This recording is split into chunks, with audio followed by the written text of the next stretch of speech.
नमस्कार। आज हम पहुँचे मुंडा खेड़ा खुर्द सहदेव चौधरी जी प्रधान प्रत्याशी जी के यहाँ।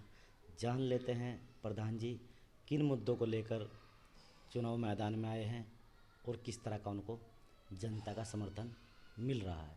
प्रधान जी, आपका हमारे चैनल में स्वागत है। धन्यवाद।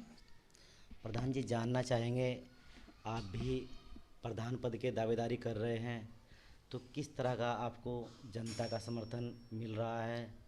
पहले भी आप चुनाव लड़ चुके हैं या पहली बार चुनाव मैदान में आए हैं? भाई साहब, मेरा ये पहला चुनाव है और मैं पहली बार चुनाव लड़ रहा हूँ और जनता के बीच में जा रहा हूँ और जनता का भरपूर सहयोग, प्यार, सबका आशीर्वाद मुझे मिल रहा है और भारी संख्या में लोग मुझे अपने साथ जोड़ रहे हैं, अपने दिल में बसाए हुए हैं और मैं जनता का भी आभारी हूँ कि इतना प्यार और इतना सहयोग देने के लिए। मैं उनका ये एहसान ही बोलूँगा, एहसान मैं कभी नहीं बोल सकता। प्रधान जी, जैसे आप पहली बार चुनावी मैदान में आए हैं, तो एक राजनीति करने के लिए आए हैं या जनता की सेवा करने का आपने मन बना रखा है? देखिए, मैं राजनीति तो कर ही नहीं रहा हूँ, ना मैंने कभी राजनीति करी है। मैं गांव की सेवा करने के लिए आया हूँ और सेवा ही कर रहा हूँ। पिछले 3-4 सालों से मेरे से जो भी बन पा रहा है, मैं लोगों के हर सुख दुख में। प्रधान जी, बात करते हैं कोरोना काल की। एक बहुत भयानक आपदा आई थी जिसमें भाई भाई से डर रहा था और कहीं ना कहीं हर व्यक्ति घर में कैद था। तो उस विषय में अगर जानकारी करते हैं तो उस समय आपका किस तरह का सहयोग जनता के लिए रहा? देखिए भाई साहब, कोरोना काल वास्तव में एक बहुत बुरा काल रहा है। ये एक महामारी थी और मैं प्रभु से, ईश्वर से यही प्रार्थना करता हूँ ये चीज़ कभी हमारे जीवन में ना आए और ना ही हमारे जो हमारा आने वाला भविष्य या हमारे बच्चों के आने वाले काल में ये चीज़ ना आए। मैंने कोरोना काल में देखा है, वास्तव में मैंने लोगों के दुख को समझा है। क्या स्थिति थी, भाई भाई से, माँ अपने बेटे से नहीं मिल सकती थी। लोगों के सामने वो मंजर था वास्तव में, क्योंकि मैंने तो कोरोना काल में लोगों के साथ कंधे से कंधा मिला के काम किया है। हाँ, अपनी जान को खेल के किया है, मैं मानता हूँ, लेकिन किसी को ना किसी को तो आगे आना पड़ेगा। मैंने देखा है लोगों के उसमें कि क्या स्थिति थी। लोगों के पास खाने के लिए राशन नहीं था, लोग घरों में कैद थे, मेडिकल की स्थिति इतनी ख़राब थी, वेंटिलेटर नहीं मिल रहे थे।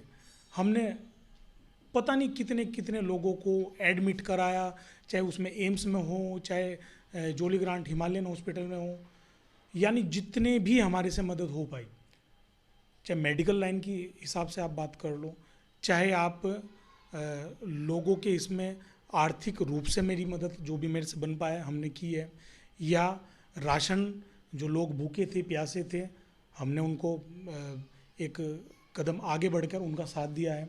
तो मेरा तो मानना यही है कि कोरोना काल हो चाहे दूसरी चीज़ें हों, ये चीज़ें ना आएँ, वही हमारे लिए बेहतर है।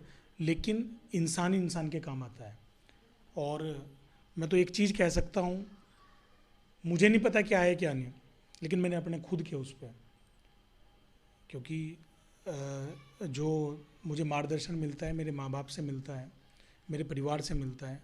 मैं ऐसे परिवार से मैं जन्मा हूँ, मैं अपने आप को सौभाग्यशाली मानता हूँ कि हमेशा लोगों की मदद के लिए खड़े रहते हैं। हर चीज़ को मैंने बारीकी से समझा है, देखा है, गांव की समस्या को समझा है। कोरोना काल से ही अगर आप ले लें तो मेरे से जो बन पाया है, जो मेरे साथियों से, जो मेरे लोगों से बन पाया है, हमने इकट्ठे होकर लोगों की सेवा की है और लोगों की मदद की है। प्रधान जी, बात करते हैं सेवा की। आपने कहा है संस्कार घर से मिलते हैं और हमारे जो संस्कार हैं वो एक सेवा के नाम से है। हम सेवा पहले भी कर चुके हैं और आगे भी सेवा करनी चाहते हैं। बात करते हैं चुनाव की, तो चुनाव में आपको किस तरह का समर्थन जनता का मिल रहा है? जनता का समर्थन भरपूर मिल रहा है। मैं आपको बताऊं, मैं तो मेरी कोई औकात नहीं है, मैं आपको ईमानदारी से बताऊं, ये तो जनता का प्यार है। आज आप गांव में गलियों में घूम के देखिए, आपको खुद पता चल जाएगा, ठीक है, कि क्या स्थिति है। प्रधान जी, बात करते हैं आने वाली 26 तारीख की। तो आने वाली 26 तारीख को आप अपनी ग्राम पंचायत की जनता से अपने चुनाव चिन्ह को लेकर क्या कहना चाहोगे? मैं तो एक ही चीज़ कहूँगा, किताब पढ़ो आगे बढ़ो, यही मेरा एक नारा भी है। और क्योंकि ज्ञान और शिक्षा का प्रतीक किताब है, और मैं पहले से ही शिक्षा को लेकर गंभीर हूँ। मैंने अपना एक संकल्प पत्र भी जारी किया है 2 दिन पहले। मैंने उसमें भी जिक्र किया है कि मैं अपने गाँव के लिए, गाँव की शिक्षा प्रणाली को सुधारने के लिए कदम बढ़ाऊँगा। एक यहाँ पे कन्या विद्यालय का और निर्माण कराऊँगा, और चाहे जो कुछ भी हो, शिक्षा को बेहतर करने के लिए जो अपने गांव के ग्रामवासी हैं, जो वास्तव में जिन्हें ज़रूरत है, उनके जीवन के स्तर को ऊपर कैसे उठाया जाए, उसके लिए मैं प्रयासरत हूँ, उसके लिए मैं काम करूँगा। जी। चुनाव चिन्ह के लिए क्या कहना चाहोगे 26 तारीख के बारे में? चुनाव चिन्ह यही है, मेरा चुनाव चिन्ह किताब है। और किताब तो आपको पता ही है, किताब पढ़ो आगे बढ़ो, यही मेरी अपील है। और आने वाली 26 सितंबर को आप मुझे नहीं, गांव के विकास को वोट करें, गांव को वोट करें। युवा साथी, मैं जितने भी मेरे युवा साथी हैं मेरे गांव के, मैं उनसे भी अपील करना चाहता हूं। देखिए, राजनीति करने वाले बहुत लोग हैं, सुबह से लेकर शाम तक राजनीति राजनीति होती है, लेकिन मैं सेवा करने के लिए आया हूँ, सेवा भाव से आया हूँ। और मेरा तो काम ही सेवा परमो धर्म है। आपके साथ, अपने युवा साथियों के साथ, बुजुर्गों के साथ, माताओं के साथ, बहनों के साथ कंधे से कंधा मिलाकर जो भी मेरे से बल पड़े, जो भी मेरे से बल पड़ेगा वो मैं काम करूँगा और करके रहूँगा। मुझे नहीं पता मेरे भाग्य में क्या है, वो तो कुदरत को पता है, उस नीली छतरी वाले को पता है। लेकिन मुझे इतना पता है, मैं अपनी गांव की सेवा के लिए ही काम कर रहा हूँ और करता रहूँगा। ये थे हमारे साथ में सहदेव चौधरी जी, प्रधान प्रत्याशी, जिनका चुनाव चिन्ह है किताब। इनका साफ तौर में कहना है कि कोरोना काल जैसी भयानक महामारी में भी हम लोग जनता की सेवा में घर से बाहर रहे हैं, सदैव तत्पर रहे हैं। और चुनाव तो एक राजनीति वालों के लिए होता है, लेकिन हम राजनीति व्यक्ति नहीं है, हमें तो केवल सेवा करनी है, और पहले भी की थी।